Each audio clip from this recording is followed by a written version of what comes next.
예, 좋은 것 드림의 뜻밖의 결과라는 제목으로 하나님 말씀 증거하도록 하겠습니다. 크게 보면 세 파트입니다. 1절부터 16절까지는 성물 먹는 문제, 이게 제일 핵심이고, 그 다음에 부수적인 메시지입니다. 이렇게 제물들이잖아요. 옛날 성경에는 연납되는 제물, 연납을 풀어놨죠. 기쁘시게 받으시는 제물. 이게 17절부터 25절까지고, 마지막에 이제 진짜 사이드 메시지입니다. 긍휼의 원리, 제물 드릴 때 긍휼의 원리 26절부터 33절 이렇게 나와 있습니다. 핵심이니까 우리 1절부터 16절까지가 제일 중요하겠죠. 우리 성경을 풀 때에 그 중요한 개념을 가지고 접근해야 되는데, 오늘도 이 말씀 전체에 흐르는 바탕에 깔리는 개념은 생명입니다. 생명. 우리 제물이 뭐예요? 죽여서 드리는 건데 왜 드리죠? 내게 생명을 얻으려고. 그걸 대속이라 그러잖아요. 그래서 언제나 생명에 초점을 맞추면은 풀리지 않는 문제도 다 풀릴 수 있다.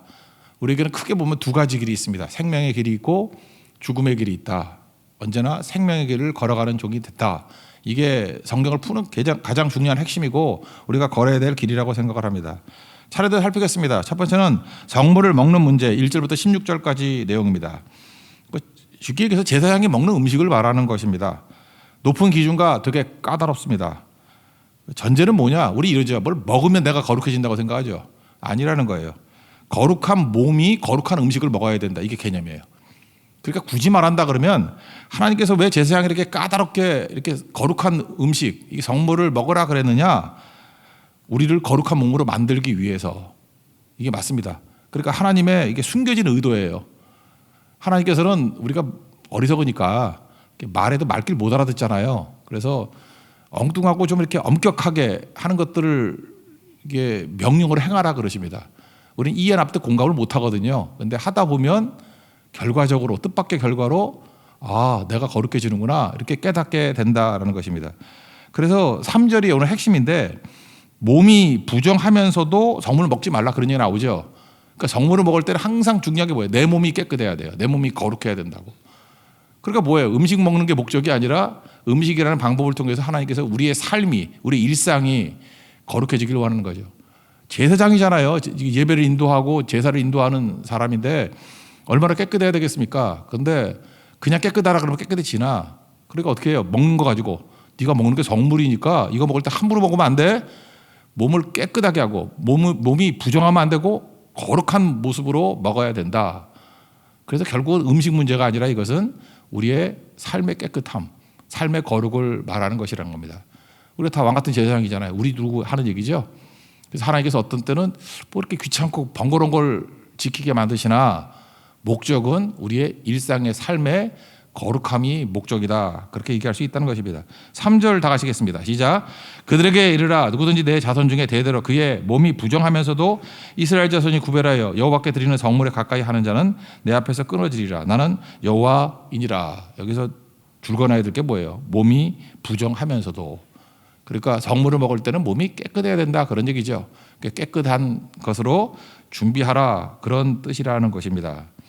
그래서 우리 창세기 보면 이제 이해가 되죠.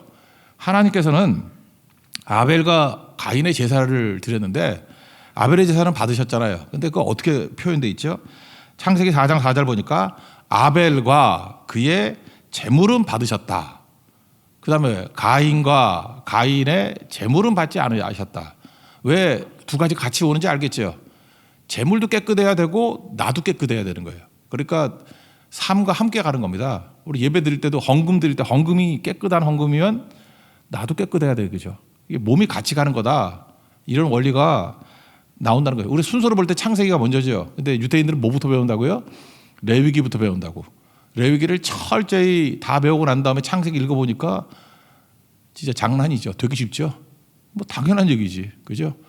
우리가 제물이 깨끗하면 내 몸도 깨끗해야 되고 제물이 거룩하면 내 몸도 거룩해야 된다. 같이 가는 거다. 이렇게 말하고 있다라는 것입니다. 그러면 내 몸이 깨끗해지는 방법이 뭘까요? 오늘 성경 얘기는 이거예요. 접촉이라고 또는 접근이라고. 내가 더러운 거 접촉하면 내가 더러워지고 내가 깨끗한 거 생명을 가까이 하면은 내가 깨끗해진다. 그런 원리라는 것입니다. 그래서 여기 보면 뭐 더러운 얘기들 쭉 나온다고요. 4절부터 뭐 8절까지 쭉 보면은 뭐 나병한 자, 유출병자, 뭐 이게 더러운 거, 부정한 것들을 쭉 얘기하면서 부정한 거가 접촉하면 내가 부정해지지 않냐. 이건 되게 상기적인 의미예요, 그죠? 근데 내가 깨끗한 하나님께 가까이 가면 내가 깨끗해지는 거 아니냐. 그러니까 하나님께 가까이 가야 된다. 그런 걸 말하고 있습니다. 그래서 그게 나오는 게 9절이죠. 나는 그들을 거룩하게 하는 여호와다. 그러니까 하나님께 가까이 가면은 거룩해진다라는 거예요. 우리가 예배드리고 기도하고 선교하고 이렇게 계속 하다 보면 하나님과 가까워지죠. 그러면 내가 깨끗해진다라는 것입니다. 이 똑같은 개념이 야고보서에 나오잖아요. 야고보서 4장 8절 보니까 하나님을 가까이 하라. 그리하면 너희를 가까이 하시리라. 죄인들아 손을 깨끗이 하라. 뭐 이렇게 얘기 나오잖아요. 그 손을 깨끗이 하는 방법이 뭐예요? 하나님을 가까이 하는 거. 깨끗해진다는 걸 뭘 닦고 뭐 이런 게 아니고요. 생명 대신 하나님께 가까이 가면 생명이 충만해지고 거룩하신 하나님께 가까이 가면 내가 거룩해진다라는 것입니다. 이게 접근의 힘이고 접촉의 힘이겠죠. 가까이 가라. 그래서 제사장들에게 네가 성물을 먹을 자격이 뭐냐면 네 몸도 거룩해야 돼. 그럼 그 다음 나오죠. 네 몸이 거룩해지는 방법이 뭐냐? 더러운 거 멀리하고 거룩한 하나님을 가까이 해야 돼. 그럼 너 거룩해지는 거야. 우리 그렇지 않습니까? 영어를 잘하고 싶으면 영어 잘하는 사람 가까이 가면 영어 잘하잖아요. 컴퓨터를 잘하고 싶으면 컴퓨터 잘하는 사람 옆에 가면 잘하게 되고, 기도를 잘하고 싶으려고 그러면 기도 잘하는 사람 옆에 얼쩡거려 보세요. 여러분도 기도의 용장이 된다고. 그래서 지금 그 사람이 어떤 사람인지는 누구하고 친하게 지내는지를 보면 금방 안다는 것입니다. 자전거 타는 거 좋아하는 사람 옆에 가면 보세요. 그 사람도 자전거 타고 있지. 권투 좋아하는 사람 가보세요. 주변에 맨 주먹만 후들고 있지. 그렇다고 우리가 가까이 가는 거예요. 그러니까 하나님을 가까이 가면 어떤 일이 벌어져요?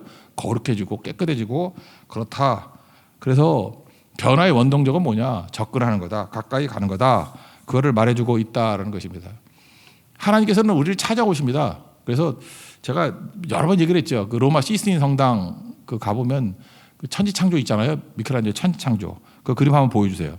이런 거죠. 이거 잘 보면 손끝을 보면은 하나님의 손끝과 이 아담의 이 늘어져 있는 몸의 손끝이 붙어 있질 않아요. 이게 무슨 얘기죠? 하나님께서 우리를 찾아오시는데 요 나머지 조금 떨어져 있는 간극 누가 메꿔야 된다는 거예요. 내가. 그죠? 내가 선택해야 되는 거예요. 내가 하나님께 좀 더 가까이 하고 이렇게 늘어지면 안 되고 하나님께 탁 밀면은 하나님이 딱 잡아주신다라는 거예요. 참 이거 기가 막힌 해석이죠. 우리 인생이 됐습니다. 이래야 된다라는 것입니다. 그러므로 우리가 거룩해지는 방법이 뭐예요? 하나님께 가까이 가는 거. 그리고 하나님께서 명령하신 성물을 먹어라. 언제나 우리 삶의 패턴, 이건 삶의 어떤 흐름을 말하고 있다라는 것입니다. 우리 사람끼리 만져봐야 아무 소용없어요. 힘 있는 자, 하나님께서 우리를 만져주시면 회복이 됩니다. 믿습니까? 그래서 신앙이 뭐예요? 예수님이 우리 만져주시는 거예요. 예수님이 우리 만져주시면 병도 낫고 치유가 되고 우리 회복되고 생명이 충만하게 된다는 것입니다. 예수님이 옷자락 잡기만 해도 병 낫겠다 하는 혈루증 여인 보십시오. 그 예수님 이게 터치가 되면 살아난다는 거예요. 세상은 어떻죠? 쫓아내는 겁니다. 못 만지게 해요. 멀리 가라 그러고 추방하고 배척하고 왕따시키고. 근데 예수님은 우리 찾아오신다는 거예요. 만져주시면 변화된다는 거예요. 오늘도 이 아침에 주님께서 만져주시는 은혜의 역사가 있기를 축원합니다. 그래서 이게 원리인데, 그래서 여기서 신약에서 나오는 원리 하나 해석해 볼까요? 성찬식. 성찬식이 뭐죠? 우리는 그 예수님의 살과 피를 상징하는 떡과 포도주를 먹는다. 그러면 내가 거룩해지는지 아는데 그게 아니고 성찬식의 원리가 뭐예요? 똑같은 원리라고 하니까 이게 레위기 22장 보면 알 수 있죠. 성찬을 하기 전에 그걸 먹기 전에 뭘 해야 된다는 거예요? 내가 거룩해져야 된다는 거예요. 거룩한 자가 거룩한 예수님과 내주하게 만드는 거. 그게 성찬이라는 거예요. 그래서 고린도전서 11장 27절을 보니까 누구든지 주의 떡이나 잔을 합당하지 않게 먹고 마시는 자는 주의 몸과 피에 대하여 죄를 짓는 것이다. 사람이 자기를 살피고 그 후에 이 떡을 먹고 이 잔을 마실지니 주의 몸을 분별하지 못하고 먹고 마시는 자는 자기의 죄를 먹고 마시는 것이다. 이런 말씀이 나오잖아요. 그러니까 이 원리가 이게 뭔 소리야. 그래서 이해를 잘 못한다 그러면 이유가 뭐죠? 레위기 22장 보면 이거 그 얘기라고요. 그 얘기. 여기에 배경을 두고 성물을 먹게 만들지 않았냐. 니네들이 왕 같은 제사장들인데 성물을 먹어야 되지 않냐. 성물을 먹는 조건이 뭐지? 몸이 부정하면 안 되는 거니까 먼저 네 몸이 거룩해지고 그죠? 거룩한 예수님과 만나면 그것이 성도의 거룩이다. 성찬의 의미다. 이렇게 설명을 하고 있다는 것입니다.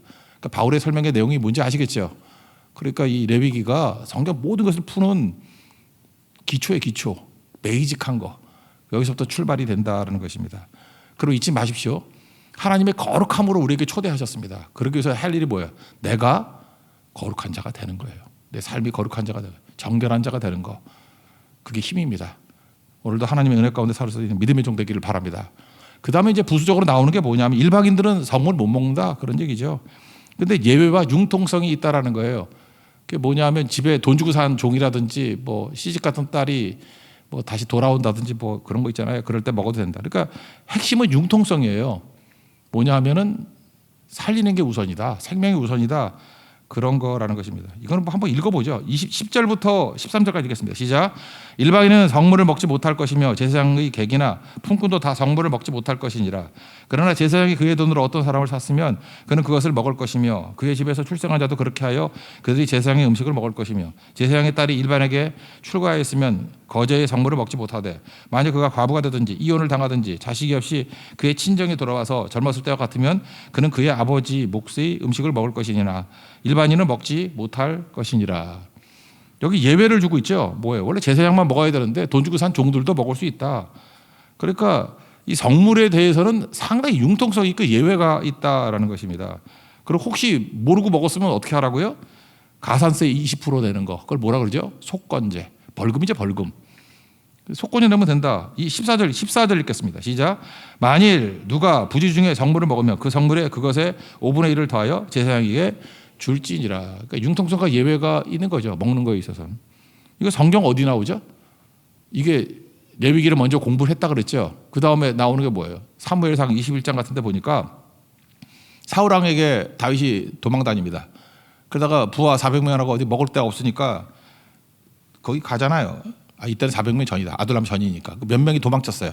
도망쳤을 때 아히멜렉 제사장한테 가잖아요. 그랬더니 뭐 먹을 거 있냐 그랬더니 성물밖에 없다고. 제사장이 먹는 성물밖에 없다고.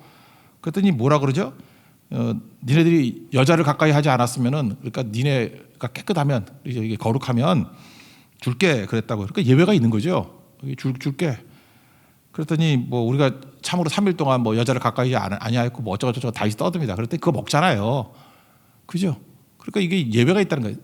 죽고 사는 문제가 있을 때는 먹는 게 우선이라는 거예요. 이런 거룩함의 뜻이 이게 제사장들에게 자기 몸을 거룩하라고 만든 하나님의 장치잖아요. 그럼 그 뜻을 이해를 못했으면은 그냥 순종하면 이게 유익하게 되는 거지만 원래 이 뜻은 뭐예요? 이거 뭐 먹는 거 이게 죽고 살 문제가 아니잖아요. 사실은 이 방식을 통해서 우리 몸이 거룩해지기를 원하는 건데 이렇게 죽는 문제가 나오면 먹여야죠. 그리고 이것도 함부로 하면 안 되니까 속건제 들어가지고 20% 가산세 내고 뭐 이 정도는 별 문제 아니잖아요. 이러고 풀어줘라. 이렇게 하는 내용이라는 것입니다.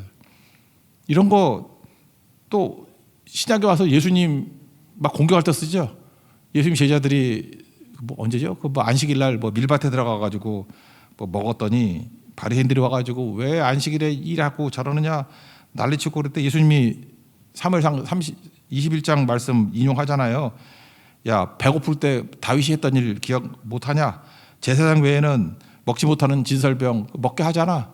그러면서 예수님이 뭐라고 주석을 합니까? 나는 자비를 원하고 제사를 원치 아니하노라. 생명이 더 문제라는 거죠. 그 형식이 문제가 아니고 형식은 니네들이 모르니까 형식을 통해서 깨닫게 만들어 주는 거지. 형식이 무슨 뭐 죽고 살 문제냐?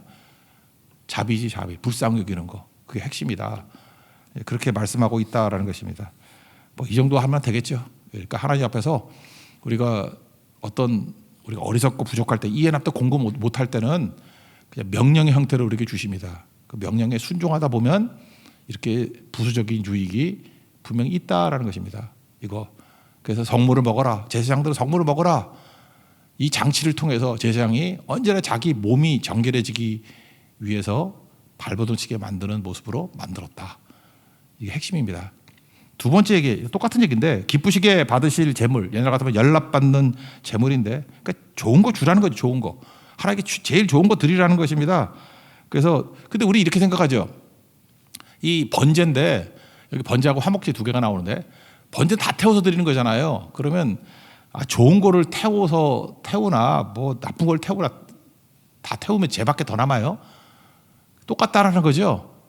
그래서 우리는 뭐 누가 봐 그러면서 대충 그 갖고 있기 귀찮은 거 이런 거 태워서 드리려고 그래요. 그럼 끝난다는 거예요. 아니라는 거죠. 가장 좋은 거 하나님 앞에 드릴 줄 알아야 된다. 눈 가림만으로 하면은 안 된다. 그런 얘기예요. 제일 좋은 거. 그래서 소나 양 이런 건 좋다는 뜻이에요. 순양 그러면 좋다라는 거예요. 비싼 거. 18절부터 20절까지 읽겠습니다. 시작. 아론과 그의 아들들과 이스라엘 온 족속에게 말하여 이르라. 이스라엘 자손이나 그중에 거류하는 자가 서원 제물이나 자원 제물로 번제와 더불어 여호와께 예물로 드리려거든 기쁘게 받으심이 되도록 소나 양이나 염소의 흠없는 수컷으로 드릴지니 흠이 있는 것은 무엇이나 너희가 드리지 말 것은 그것이 기쁘게 받으심이 되지 못할 것임이라. 그럼 하나님께서 왜 자꾸만 이렇게 최고로 좋은 거 드리라 그러나? 뭐 하나님께서 뭐 우리가 뭐 좋은 거 줘야 뭐 그게 뭐 하나님께 뭐 차이가 있겠어요? 근데 왜 자꾸만 좋은 걸 드리라 그러느냐? 우리 유익을 위해서 그래요. 왜 그러냐? 가장 좋은 거를 드리라 그럴 때만 우리 중심이 이동이 돼요. 우리 중심이 이동이 된다는 게 뭐예요? 쉽게 말하면 변화가 된다고. 우리 죽어도 변화 안 돼요. 근데 언제 변화가 되느냐면 내가 가장 좋은 것을 하나님께 드리면 중심 이동이 된다니까. 하나님 중심이 돼버려요. 입으로는 백날 하나님 중심 그래도 안 되는데 가장 귀한 거를 드리면 중심이 하나님께 간다니까요. 우리 보세요. 하나님께 제일 좋은 거 드립니까? 자식들에게 제일 좋은 거 줍니까? 하나님 앞에 드릴 때는 뭐 이렇게 인색하고 이러다가 자식들을 보면 내가 깜짝 놀랄 정도예요. 저거 저 반푸시 같은 놈한테 뭐 이렇게 돈을 쓰지? 이해가 안 돼. 그죠? 왜 저러지? 그 이유가 뭐예요? 그 사랑이 거기 가 있는 거예요. 그러니까 중심 이동이 안 돼요. 맨날 그러다가 그렇게 살다 죽는 거라고. 근데 가장 좋은 걸 하나님께 드리다 보면 중심이 나를 떠나요. 가정을 떠나요. 중심이 이동이 돼요. 창세기 보세요. 창세기 보면은 두 가지 중심이 나와요. 뭐 겉으로는 뭐라고 하든 간에 본심이에요. 본심이 자기 중심적인 사람은 바벨탑을 쌓습니다. 나의 바벨탑, 우리 가정의 바벨탑, 내 자식들의 바벨탑, 하여튼 나를 중심으로 바벨탑을 쌓아요. 반면에 중심이 하나님께 가 있는 사람들은 최고의 것을 드리죠. 제단을 쌓아요.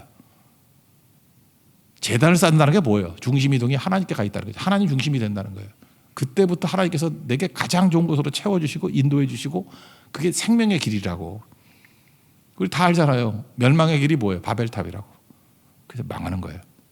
그래서 하나님께서 이걸 알기 때문에 우리 중심 이동이 입술로 되는 게 아니라는 걸 알기 때문에 뭐라 그러냐? 재물 드릴 때 가장 좋은 것 드려. 그거예요. 가장 좋은 것 드려. 그러면 우리가 그렇게 하다 보면 내가 무너져 버리고요. 내가 붕괴돼 버려. 내 자아가 붕괴돼 버리고 하나님을 향해서 중심 이동이 이루어지게 된다는 거예요. 그래서 이거 보면 참 무릎을 치게 된다는 거예요. 하나님께서 우리의 어리석음을 너무 잘 아시기 때문에 이런 방법으로 우리를 이끌어 가시는구나 이런 거죠. 그래서 이런 걸 뭐라 그래요? 열납이라 그러고 열납, 기쁘게 받으신다. 기쁠 열자잖아요. 기쁘게 받으신다. 열납. 근데 요즘에는 게 기쁘게 받으심 그런 거예요. 또 하나가 뭐예요? 상달된다. 그 사도행전 10장 뭐 고넬료가 그랬죠. 하나님 앞에 내 기도와 구제가 상달되었다. 왜 그래요? 가장 좋은 거 드린 사람이거든. 이방인 고넬료가. 여러분 그런 사람은 하나님 앞에 상달이 안 됩니다. 연락되지 않습니다. 가장 좋은 거 드릴 때 그때도 회복의 능력이 나타난다는 거예요. 지금도 기억나는데 휴스턴에 가면은 거기 뭐 어떤 교회가 있어요. 뭐 휴스턴 서울 침례교회라고. 옛날에 그 최영기 목사님 제가 그 집회를 많이 가고 했었는데 하루 이분이 설교를 하시는데 제가 인상적이었어요. 그래서 그 뭐 여러 번 인용도 하고 그랬었는데 이렇게 실물 설교를 좋아하시는 분이에요. 장미꽃 한 송이를 들고 왔어요. 그러더니 예쁘죠? 그랬더니 예쁘대 다 교인들이 뭐 예쁘지 뭐. 근데 이분이 잔인하게 잎사귀를 하나씩 뜯는 거야. 천천히 그것도 나 성질 급해가지고 확 뜯어버릴 것 같은데 하나씩. 그러니까 시간이 가면 갈수록 볼썽사나운 모습이 되는 거죠. 그러면서 이제 목사님 설교하시는 거예요. 우리 인생도 이렇게 예쁜 처음에 있었던 것 같이 예쁜 전성기도 있고 이렇게 잎이 하나씩 떨어져서 추한 모습이 될 때도 있습니다. 우리가 어떤 모습으로 하나님께 드리기를 원하십니까? 하나님은 어떤 모습을 받기를 원하실까요? 전성기 때는 내 멋대로 자기 중심으로 다 살다가 그 다음에 초라한 모습이 되었을 때 하나님께 드린다고 나오면 그게 하나님이 기쁘게 받으시는 연락되는 제사가 되겠느냐? 제가 그때 감동받았다니까요. 감동받고 되게 은혜 받았어요. 그러고 난 다음에 뭐 장미라는 찬양이 그 다음에 나오더라고요. 아마 그 설교 때문에 나온 건지도 모르겠어요. 내가 볼 때. 하여튼 뭐 비슷한 거 그죠? 그 설교가 먼저였어요. 그 다음에 나중에 장미라는 노래를 또 누가 만들었더라고. 그런 거죠. 가장 좋은 거 드린다는 거. 원래 우리가 그런 거 아십니까? 주일에 11시 예배 이런 걸 갖다가 꼭 11시였어. 11시를 대배라 그랬지. 옛날 사람들은. 대배. 그러면 뭐 1시는 중예배고 3시는 소예배인가? 근데 그거 이해를 하셔야 돼요. 농사 지을 때는 그때가 제일 좋은 시간이에요. 농사 짓기. 그거 중단하고 하나님께 예배 드린다는 거예요. 그래서 대예배예요. 가장 좋은 거. 가장 좋은 거. 가장 좋은 옷 입고 오고요. 가장 좋은 자녀들을 주님께 드리기를 원하고 그랬다고요. 그게 핵심입니다. 가장 좋은 거 드리면 어떤 일이 벌어져요? 중심이 이동이 돼요. 그래서 여러분들 남녀지간에 아직도 뭐 결혼 안 하신 분들 사랑한다 그러면 난 이상하게 사랑이 잘 안 돼. 그러면 제일 좋은 거 줘봐요. 사랑이 돼. 그리고 자매들 맨날 다이소 선물밖에 못 받았다 그러면 헤어져. 그러면 절대로 사랑하는 거 아니에요. 그죠? 사랑하면 절대 그렇게 될 리가 없다고. 그렇다고 또 너무 과도하게 뭐 사고 그러면 안 되지만 딱 보면 알아. 나한테 와서 물어봐요. 아니지. 딱 보면 알아. 우리 인생이 다 그래요. 가장 좋은 걸 드릴 때 우리 속이 불타오르게 돼 있다는 거예요. 1차적으로 하나님께 가장 좋은 거 드릴 수 있는 우리 믿음의 신신앙 정도기를 바랍니다. 그래서 뒤에 그 허드렛 드리는 사람들 이거 아니다라는 것이 22절부터 24절까지 12가지가 쭉 나와요. 이런 거 안 되니까 한번 읽어봅시다. 안 되니까 22절에서 24절까지 시작. 너희는 눈먼 것이나 상한 것이나 지체에 배임을 당한 것이나 종기 있는 것이나 습지 있는 것이나 비루 먹은 것을 여호와께 드리지 말며 이런 것들은 제단 위에 화제물로 여호와께 드리지 말라. 소나 양의 지체가 더하거나 덜하거나 한 것은 너희가 자은 제물로도 쓰려니와 서원 제물로 드리면 기쁘게 받으심이 되지 못하리라. 너희는 고환이 상하였거나 차였거나 터졌거나 배임을 당한 것은 여호와께 드리지 말며 너희의 땅에서는 이런 일을 행하지도 말지며. 12가지거든요. 세워보면 12가지인데 이렇게 되면 니네 죽어도 중심이동이 안 이루어지고 중심이동이 이루어지지 않는다는 건 뭐예요? 변화가 없다. 너희 발버둥 치고 살아봐야 바벨탑밖에 쌓는 것 아니다. 그런 거죠. 생명은 뭐예요? 생명이 충만하기 위해서는 하나님께 가장 좋은 거 드릴 때 하나님이 우리에게 생명 주신다고. 생명이 넘치는 인생이 된다. 그걸 말하고 있다는 것입니다. 자, 하나님께서는 뜻밖의 결과를 갖게 만드시죠. 좋은 것 드릴 때 뜻밖의 결과가 온다. 성물을 먹기 위해서 발버둥 치다 보니까 내 몸이 거룩해지더라. 뜻밖의 결과죠. 다 그렇게 이끄신다는 거예요. 마지막 세 번째 내용은 긍휼의 원리인데 이것도 마찬가지예요. 이게 불쌍욕이고 화목제물이 뚝 나오거든. 그거 하다 보면은 부수적으로 너희도 하나님 앞에서 불쌍욕임을 당할 걸. 하나님이 우리를 불쌍히 여기면 기적이 나타난다 그랬죠. 불쌍히 여겨 주옵소서. 우리가 불쌍히 여기면 불쌍히 준다고. 우리가 우리에게 죄 지은 자를 사하여 준 것 같이 우리 죄를 사하여 주옵시고. 똑같잖아요. 용서하면 용서받는다는 거죠. 불쌍하면 불쌍히 받는다. 그 원리가 쭉 나와 있습니다. 여기 보니까 재물이죠. 재물 참 불쌍해. 우리 죄 때문에. 그래서 뭐 그런 얘기 있잖아요. 탕자가 돌아왔을 때 제일 싫어했던 게 누구죠? 송아지였다고. 몰라요? 탕자가 돌아오면 지가 죽잖아. 마찬가지로 우리 죄 때문에 동물들이 죽었잖아요, 옛날에. 그죠? 재물로. 근데 새끼를 바칠 때 7일은 엄마 곁에 있게 해줘라. 그리고 8일째 바쳐라. 이쪽에 긍휼이죠. 그 다음에 야, 안 됐다, 야. 그 엄마하고 새끼하고 동시에 죽이지 말아라. 뭐 이런 거죠. 27절, 28절 읽겠습니다. 시작. 수소나 양이나 염소가 나거든 이래 동안 그것의 어미와 같이 있게 하라. 8째 날 이후로는 여호와께 화제로 예물을 드리면 기쁘게 받으심이 되리라. 암소나 암양을 막론하고 어미와 새끼를 같은 날에 잡지 말지니라.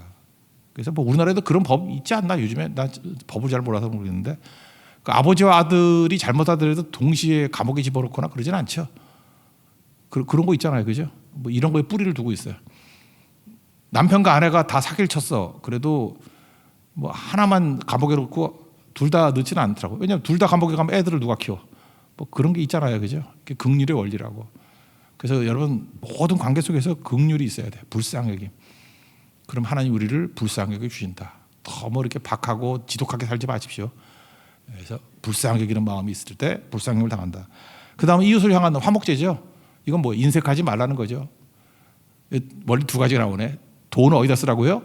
관계를 위해 써라. 또 하나, 돈 어디다 써야 돼요? 생명을 위해서 써라. 이 두 가지 원칙이에요. 관계 좋아지려고 쓰고 생명을 위해서 쓰고 그러니 화목제는 뭐 여러 번 반복했으니까 읽고 마칩시다. 29절 30절입니다. 시작. 너희가 여호와께 감사 제물을 드리려거든 너희가 기쁘게 받으심이 되도록 드릴지며 그 제물을 그날에 먹고 이튿날까지 두지 말라. 나는 여호와니라. 그러니까 소 한 마리를 잡으면 이게 감사로서의 화목제물이거든요. 감사제. 서원제도 있죠. 이게 몇 가지가 있잖아요. 그죠? 그때 화목제물을 드릴 때 그날 다 먹어라. 그러면 500kg짜리면 가족끼리 먹을 수가 없으니까 아는 사람, 심지어 모르는 사람, 닥치는 대로 다 데리고 와야 먹는 거죠. 그럼 화해가 이루어지잖아요. 그러니까 돈 어디다 써요? 관계에 쓰라. 관계. 그 잘 보세요. 그러면 이렇게 이해 잘 못하더라도 이 말씀대로 순종하다 보면 하나님 앞에 내가 불쌍히 여김을 당하고 이렇게 살다 보면은 관계들이 좋아지겠죠. 생명을 얻게 되겠죠. 그래서 원수가 다 사라져 버려요. 화목제물 드리다 보면 다 같이 하나 되는 은혜가 나타나게 된다라는 것입니다. 왜 이스라엘 백성들이 그렇게 살았는지 이해하시겠죠? 이 레위기 원리입니다. 여기서 원리를 뽑아내고 살았는지 안 살았는지 이제 역사서 같은 데서 쭉 나오고 살 때 하나님의 능력을 참여하는 것이 시편, 시가서예요. 그때 하나님의 영광이 드러나게 되더라는 것입니다. 말씀의 원리로 승리하는 하나님의 종되기를 축원합니다. 어둠이 이기고 빛 가운데 살아가십시오. 죽음의 길이 아니라 생명의 길을 살아가는 믿음의 종되기를 축원합니다. 자리에서 일어나겠습니다. 예수 우리들의 밝은 빛 찬양하겠습니다.